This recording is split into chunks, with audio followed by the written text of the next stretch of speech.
Goeiedag en welkom by Tabernadei se aanlyn diens.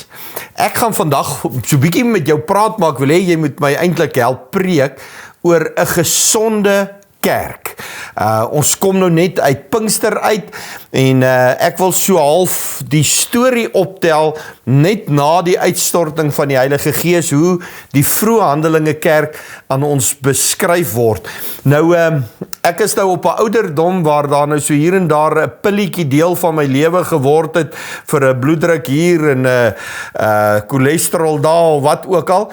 Maar elke 6 maande moet ek my dokter sien vir hierdie voorskrif en elke 6 maande stuur hy my om bloed te trek en dan is daar sekere goed wat gemeet word. Hoe lyk my cholesterol? Hoe lyk my bloeddruk? Is daar kankertellings of wat ook al? Hy toets al hierdie goed om te bepaal hoe gesond ek is. Vandag wil ek hê, jy moet my help om die kerk te toets. Miskien die gemeente waaraan jy behoort, of die kerk van Jesus in Hebreë. Hoe gesond is die kerk? Nou kom ons lees Handelinge 2 van vers 42. Hulle het volhard in die leer van die apostels en die gemeenskap en die breking van die brood en die gebede. En vrees het op elkeen gekom en baie wonders en tekens het deur die apostels plaasgevind. En almal wat gelowig geword het, was bymekaar en hulle het alles gemeenskaplik besit en hulle het eiendom en besittings het hulle verkoop en opbrengs onder mekaar verdeel, volgens wat elkeen nodig gehad het. En dag vir dag het hulle eendragtig volhard in die tempel en van huis tot huis brood gebreek en hulle voedsel met blydskap en eenvoudigheid van hart geniet, terwyl hulle God geprys het en in guns was by die hele volk, en die Here het daagliks by die gemeente gevoeg, die wat gered was. Nou, as ons nou moderne taal kan gebruik, sou ons sê die Handelinge kerk was soort van God se blauwdrukplan vir sy kerk. Dit was 'n effektiewe kerk, dit was 'n groeiende kerk, en elke lidmaat in daai gemeente het sy of haar rol verstaan en hulle het gedoen wat hulle moes doen. So as jy vanoggend jou diagnose maak en jy dink jou gemeente of jy dink die kerk van Jesus is nie heeltemal gesond nie, moet dit jou nie ontmoedig nie, dit moet jou nie kwaad maak vir kerk nie, dit moet jou eerder aanmoedig om te sê, ek gaan elke dag vir kerk bid, ek gaan elke dag vir my gemeente bid, en ek gaan vir die Here vra, Here, wat kan ek doen om my bydrae te lewer, om die kerk weer gesond te maak? So, kom ons toets vandag die kerk van Jesus Christus aan 4 fundamentele beginsels of kwaliteite van die vroeë kerk. Wat is hierdie 4 fundamentele kwaliteite van die kerk? Nommer 1, kerk moet aanbid. Vers 42 en 47 sê, hulle het volhard in die leer van die apostels en in die gebede, terwyl hulle God geprys het. Die vroeë kerk was gebou op gebed en aanbidding. En omdat hulle gebid en aanbid het hulle daagliks wonderwerke gesien en beleef. Hulle het nie noodwendig hierdie wonderwerke gejaag nie. Dit was eerder 'n kwessie van die wonderwerke het hulle agtervolg. Omdat hulle gebid en aanbid het die goed van self gebeur. 'n gesonde kerk het aanbidders nodig, wat nie net hulle aanbidding skeduleer vir 'n Sondagoggenddiens nie, aanbidders van wie se lewe dit 'n integrale deel is. Iemand wat aanbid as sy oë in die oggend oopgaan, iemand wat aanbid as hy in die shower staan, iemand wat aanbid op pad werk toe, iemand wat deur die dag geleentheid soek om God te aanbid, nie net deur te sing nie, maar deur my leefstyl en my leefwyse. Die ding van die vroeë kerk is, dit het enige dag op enige plek gebeur, want dit het gekom vanuit 'n opregte verhouding met God. Dit was nie iets aangeplaak of kunsmatig nie, dit was iets eg en opreg. So om 'n biddende en aanbidding, of 'n biddende en aanbiddende kerk te wees, vra dalk iets van 'n kopskuif in jou lewe. Om nie aan aanbidding te dink, net daai halfuur wat ons liedjies sing op 'n Sondag in die diens nie. Dit moet elke dag van my lewe wees. Die Bybelse term daarvan is om met God te wandel, om elke dag saam met hom te wees, elke oomblik van die dag. Jesus sê vir die vrou by die put in Johannes 4, hy sê, julle aanbid wat julle nie weet nie, ons aanbid wat ons weet. Maar daar kom 'n uur en dit is nou, wanneer ware aanbidders die Vader in gees en waarheid sal aanbid, want die Vader soek ook mense wat hom so aanbid. God is gees, die wat hom aanbid moet hom in gees en in waarheid aanbid. Jesus is die grootste waarheid. Aanbidding het ons laasweek gesê, help jou om God beter te sien. En dit maak dat jy nader aan hom kom en dat jy hom wil aanbid. Baie kritisie van Pinksteraanbidding sou sê, man, dit is emosionele opsweping. En as my teenvraag, raak jy ooit emosioneel by 'n sportbyeenkoms? Ek sien hoe gil en skree die maas vir hulle graad 1 seentjies wat resies hardloop, of hoe skree pa op sy standaard 5 seun wat rugby speel, of hoe raak ek opgewonde as my span speel en 'n onderskep 3 druk. Ons lewens is gelaai met emosie. Moenie emosie uithaal uit jou aanbidding uit nie. Dit moenie opsweping wees nie. Dit moet iets wees wat eg en eerlik en opreg uit my hart uitkom. Hier is my vraag aan jou as dit by aanbidding kom. Het jy 'n verbruikersmentaliteit tydens aanbidding? Met ander woorde, ons moet die heeltyd sing wat ek wil hê ons moet sing. Ons moet my genre sing, my era se musiek sing. Of is jy op 'n plek waar jy 'n dienskneg mentaliteit het wat sê, ek kom eintlik net om God te aanbid. So wat die liedjie is, maak nie saak nie. Ek gaan met God connect, ek gaan hom aanbid. So baie belangrik, die eerste diagnose, hoe lyk jou aanbidding? Nie net jou gemeente en jou kerk sê nie. Hier is die tweede diagnose wat ons moet maak. Kerk moet altyd evangeliseer. Handelinge 2:47 sê, die Here het daagliks by die gemeente gevoeg, die wat gered is. Nou dit wil voorkom, asof alles wat hulle in die vroeë kerk gedoen het, gemik was om mense by Jesus te kry. Evangelisasie was nie net die werk van individue of 'n komitee nie. Dit was nie eers die werk net van 'n Paulus of 'n Petrus nie. Elke gelowige het die verantwoordelikheid gevat. Dit het elke dag van die week gebeur.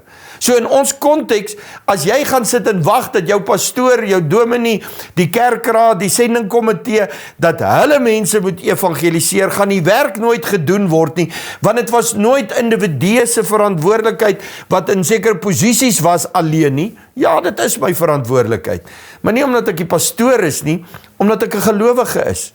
Die werk is gedoen dag tot dag, in die werksplek, in vriendekringe, in woonbuurtes, het mense hulle evangelisasie taak uitgeleef. Evangelisasie het plaasgevind terwyl gewone mense hulle gewone lewens gelei het. Dis waar evangelisasie plaasgevind het. Dit het mense nuuskierig gemaak as hulle die Christene aanskou het. Dit het gemaak dat hulle vrae gevra het. Ongelukkig sê te veel Christene vandag, ek is nie geroep om 'n sendeling of 'n evangelis te wees nie. Jesus se groot opdrag van Matteus 28:19 was vir jou wat gelowig is. Hy het gesê, jy moet gaan disippels maak, jy moet hulle doop, jy moet hulle leer. Dis nie net die pastoor se werk nie. Ek love my werk en ek wil dit graag doen, maar net soos jy ook 'n geroepene van die Here. Volwasse, biddende, aanbiddende gelowiges gaan die hele tyd reproduseer en dupliseer, en dit maak dat die kerk van Jesus groei. So aanbidding was net soos evangelisasie. Dis nie iets wat beplan was nie, het was nie iets van ons sit dit op die kalender nie. Dit het net gebeur, want het was deel van hulle lewens gewees. Petrus en Johannes op pad tempel toe is 'n goeie voorbeeld. Dis net deel van hulle gewone dagroetine, wat hulle nou gaan doen, en dan kom hulle by die man uit wat lam is, en hulle maak hom gesond, en hulle lei hom na Jesus toe. Aanbidding moet op plek wees, evangelisasie moet op plek wees, en dan moet die kerk leer, sê Johannes, Handelinge 2 vers 42, hy sê, en hulle het volhard in die leer van die apostels, en in die gemeenskap, en in die breking van die brood, en die gebede. Nou, as hy sê, hulle het volhard in die leer, as ek die Engelse uitdrukking kan gebruik, we need to be a learner and a teacher. So daai leer beteken ek moet leer, maar dit beteken ook ek moet iemand anders leer. Dis essensieel vir 'n gesonde kerk, om getrou God se woord te bestudeer, en dit dan te preek. Het sy deur jou dade of deur jou woorde. Die Bybel sê, hulle het volhard. Nie net die apostels wat volhard in suiwer woordprediking nie, die gewone gelowiges. Hulle het doelgerig God se woord bestudeer, hulle het dit doelgerig met mekaar gedeel. Ek en jy moet daar wees. Jy moet elke dag jou Bybel lees, en dan moet jy met ander praat daaroor. Geestelike groei is 'n keuse wat ek maak. Ons gaan dalk volgende week bietjie daaroor praat. Dis 'n geestelike ding, maar dis 'n keuse wat ek maak. Dit vra volharding. Hoor wat sê Paulus vir Timoteus. Hy sê, lê jou daarop toe, om jou beproef voor God te stel as 'n werker wat hom nie hoef te skaam nie, wat die woord van die waarheid reg sny. 'n Gesonde kerk vra vir 'n gesonde woord dieet. Nie net 'n laat my goed voel dieet nie, nie net die koringkorrels met al die beloftes uit die woord uit nie, nee, die volle pakket. 'n Gesonde kerk is waar mense honger is vir God se woord en hierdie onvervalste woord. Hier is die 4de en die laaste een. Kerk moet vol liefde wees. Ek wil aan die een kant vir Tabernadei dankie sê. Ek is nou net so kort van 2 jaar in die gemeente. Dankie vir julle liefde, dankie dat julle my laat tuis voel het. Dankie dat ek kan stories hoor van mense wat by die gemeente aansluit, omdat hulle tuis en welkom gevoel het. En dit moet die hart van kerk wees. Hoor wat gebeur by hulle, vers 44. Almal wat gelowig geword het, was by mekaar, alles gemeenskaplik besit. Dan gaan hy aan om te sê, hulle het hulle opbrengs onder mekaar verdeel, wat elkeen nodig gehad het. Hulle het van huis tot huis brood gebreek. Hulle was in guns by die hele volk gewees. Nou ek is onseker en ek het nie nou genoeg tyd om in detail in my opinie in te gaan nie, maar ek is onseker of die bedoeling van die woord is dat ons nog steeds alles moet verkoop en in kommunes moet bly. Ek dink daai gedeelte moet dalk in konteks gesien word van die tyd waarin hulle was. Maar hier is wat ek weet.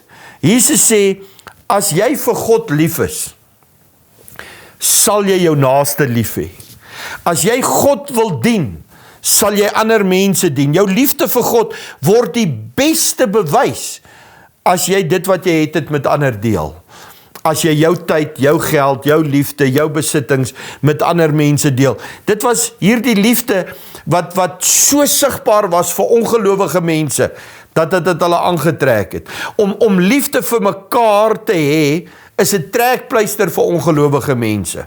Om liefde vir sondaars te hê, is nog 'n groter trekpleister vir die wêreld. Want dis anders as waarna hulle gewoond is. Kan jy dink wat sal gebeur as kerk opreg begin lief hê? Omgee vir mense, omgee vir mense se geluk, omgee vir mense se probleme en seer. 'n Gesonde kerk is 'n plek waar mense mekaar lief het, waar hulle God se liefde demonstreer aan ander mense. So sê gou vir my, wat is jou diagnose oor kerk? Is die kerk gesond? Is jou gemeente gesond? Word God regtig opreg aanbid? Is ons besig om God altyd te aanbid? Is ons besig om sinvol te evangeliseer? Is ons besig met 'n gesonde leer? Is God se liefde sigbaar? Wat is jou diagnose? As ons wil oorleef en groei en 'n gesonde kerk wil hê, dan moet ons aanbid. Ons moet evangeliseer. Ons moet leer. En ons moet lief hê. Hier is die moeiliker vraag. Wat gaan jy doen om die kerk van Jesus gesond te maak? Want jy is die kerk. Wat gaan jy doen om kerk 'n beter plek te maak? Kom ons as gelowiges reg oor die wêreld, vat hande en ons maak kerk 'n gesonde kerk. Kom ons bid saam. Vader, dankie vir die kerk. Dankie vir die gemeenskap van gelowiges, waar ons ondersteun word, waar ons saam God kan aanbid, waar ons saam kan leer, saam kan journey, totdat die bruidegom sy bruid kom haal. Maar ek bid vir elke individu, myself inkluis, help vir my om kerk beter te maak, help vir my om kerk gesond te maak, sodat ons weer kan funksioneer en in hierdie laaste dae waarin ons lewe, mense by Jesus kan uitkry. Ons bid dit in U kosbare naam. Amen.